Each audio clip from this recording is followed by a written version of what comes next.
Muito bem, então voltamos para a crise humanitária lá dos Yanomamis e eu vou dar aqui a boa noite para o Jailson. Põe o Jailson, por favor, na tela. Tudo bem? Boa noite a todos. Muito bem, Jailson Mesquita, um dos fundadores do movimento Garimpo é Legal. Jailson, eu gostaria de entender o que está acontecendo aí em Roraima, né? Nós temos visto toda a mídia, na verdade, fazendo a cobertura dessa crise humanitária. A gente percebe realmente pelas imagens que os índios estão sofrendo. E você que conhece bem a região, você poderia nos dar aí uma visão mais geral do quão complexa é essa situação, visto que ela não é nova, visto que ela já vem de um problema histórico na região. Muitas vezes a gente que está aqui em Brasília, está no Rio, está em São Paulo, a gente olha para a Amazônia e não tem a menor ideia do que esteja acontecendo. A gente acha que os índios estão lá, né, no meio da floresta, e que, de repente, os garimpeiros estão entrando pela floresta, estão matando índios, e eu queria entender, pela voz de um garimpeiro, exatamente o que está acontecendo.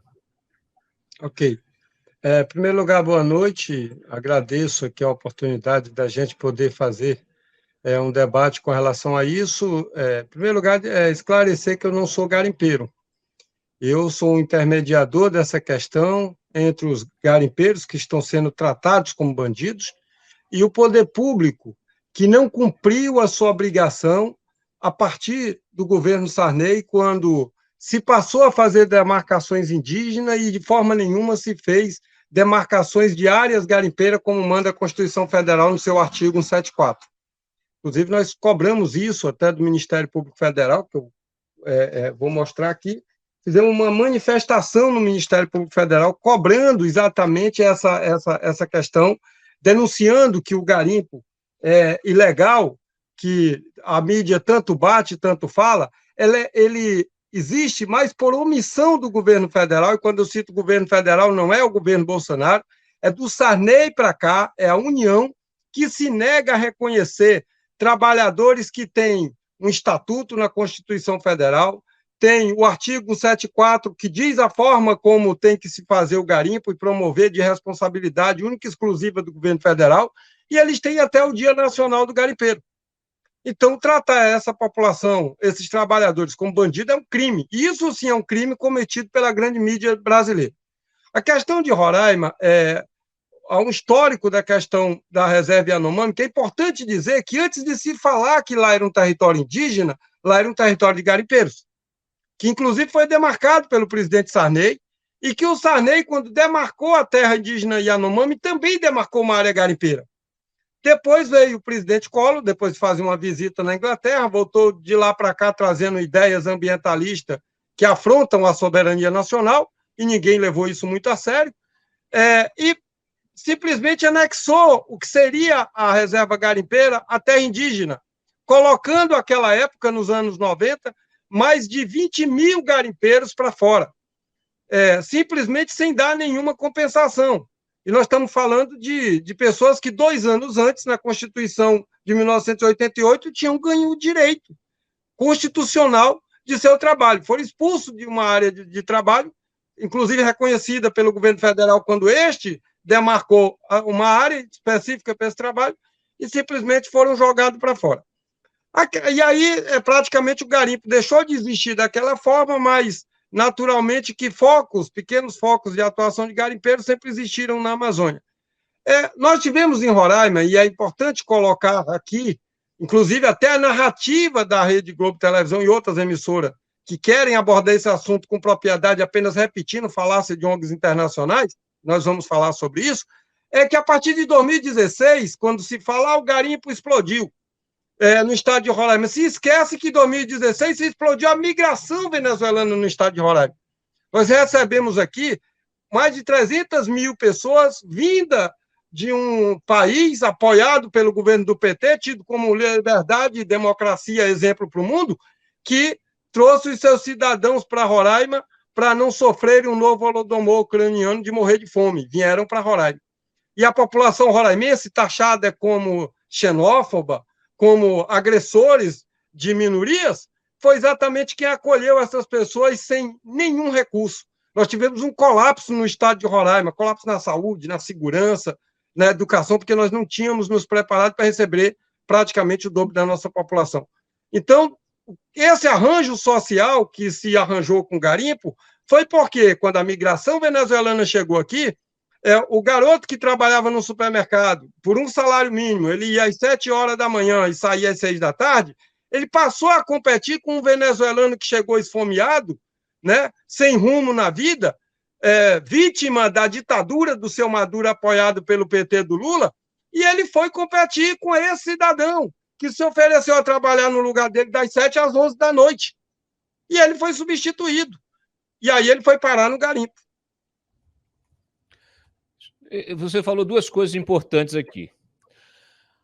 Uma é que havia uma demarcação da área garimpeira lá. Essa demarcação era respeitada, esses garimpeiros eram registrados. Como é que funcionava esse processo? Porque eu me lembro de Serra Pelada, eu inclusive conheci vários garimpeiros, ex-garimpeiros Serra Pelada, que por muitos anos, inclusive, tentaram retomar o garimpo em Serra Pelada, e aí a gente teve uma batalha ali, eu vi uma batalha acontecendo, jurídica até, porque muitas empresas internacionais começaram a querer atuar ali, aí faz levantamento daqui, faz levantamento dali, e o garimpeiro acabava sendo excluído do debate ali.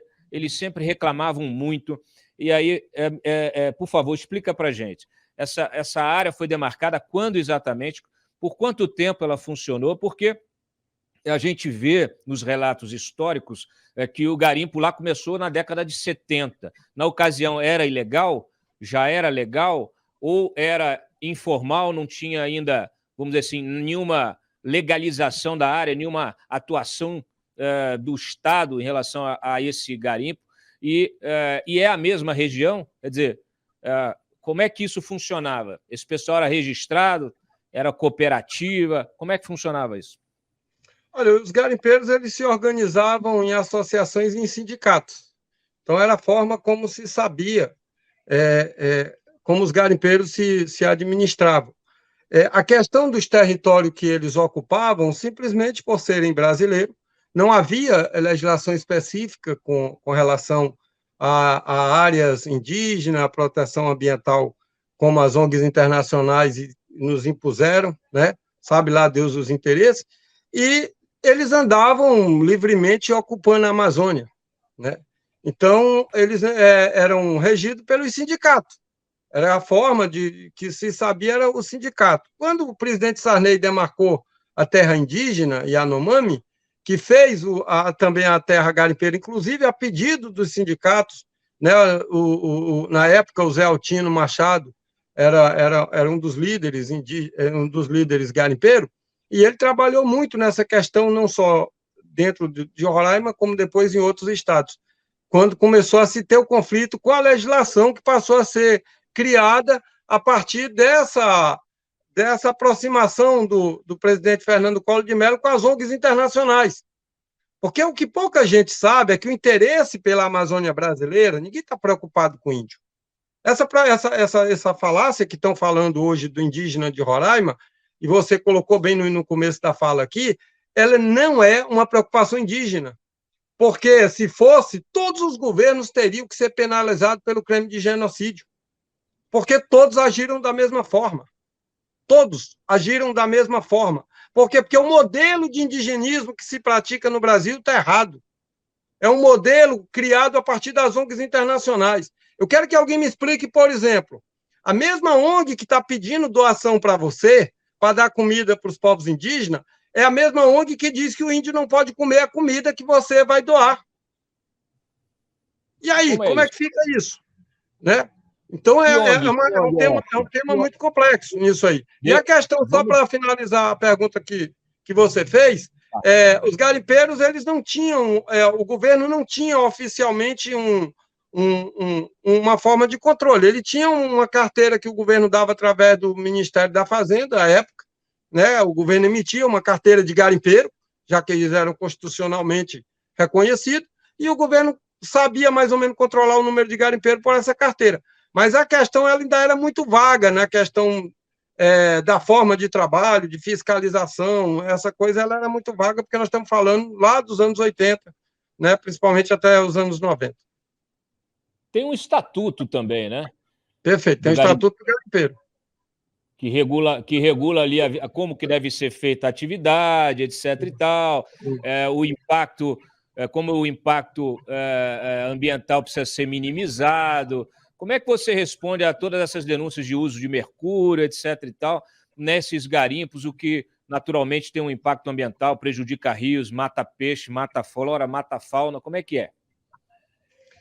Primeiro que, se a história fosse tão verdadeira, a população de Boa Vista estava toda com câncer, estava morrendo, estava caindo o cabelo, todo mundo, porque a mesma água que os índios e a Yanomami bebem é o que nós bebemos aqui em Boa Vista. Nós não temos duas fontes de água diferentes. Então, como é que o mercúrio contamina os povos indígenas lá, não contamina o garimpeiro que está na mesma região que ele, bebe da mesma água? Então, é preciso estudar que tipo de mercúrio é esse, tão inteligente que ele escolhe em quem ele vai atacar. E nós bebemos da mesma água aqui em Boa Vista.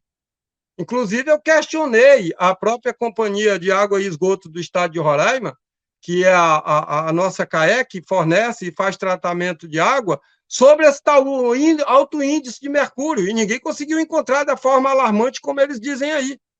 O mercúrio que se encontra na água é o mercúrio natural, o mercúrio que é feito, produzido pela própria natureza, que contém na natureza. Esse foi encontrado. Então, existe uma narrativa muito grande com relação a isso, né? E é um debate que precisa ser feito não apenas pela imprensa, pelos órgãos da sociedade, mas principalmente pelo Poder Legislativo. Inclusive, nós estamos propondo, eu vou até antecipar essa parte, para o Senado Federal, nós estamos propondo para os senadores de Roraima que peçam a CPI do genocídio. Nós estamos pedindo a CPI do genocídio. Por que nós queremos a CPI do genocídio? Porque se os 570 índios que estão dizendo que morreram no governo Bolsonaro é um crime de violação de direitos humanos, é um crime que tem que ser julgado em Haia, os 439 indígenas que morreram na gestão Lula também tem que ser julgados em Haia. Ou a vida deles não importa? Ou nós vamos separar os indígenas? Lá, os índios do Lula podiam morrer de fome, que é por amor. Os índios do Bolsonaro que morreram é de ódio. Então, é preciso que haja uma clareza com relação a esse debate aqui.